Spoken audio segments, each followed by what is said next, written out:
Hello guys, দেখো ঠাকুমার হাতে রাখি পড়ছে দুজনা।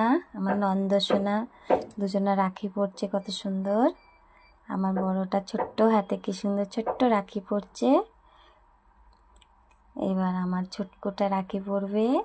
আমার ছোটটা এতটাই ছোট যে ওর হাতটা খুঁজেই পাওয়া যায় না।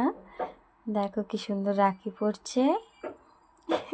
এবার ওর ঠাকুমা মিষ্টি খাওয়াবে ওদের দুজনকে। কি সুন্দর মিষ্টি খাচ্ছে, দেখো দেখো মিষ্টি খাচ্ছে কি সুন্দর দুজনা।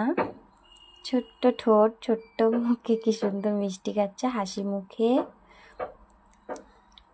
এবার জল খাবে, দেখো জল খাচ্ছে দুজনা। এবার ঠাকুমার কাছে এবার আশীর্বাদ নেবে। দেখো আশীর্বাদ নিচ্ছে দুজনা। কি সুন্দর ছোট্ট ছোট্ট হাতে কি সুন্দর ছোট্ট ছোট্ট রাখি পড়েছে। সবাই দেখো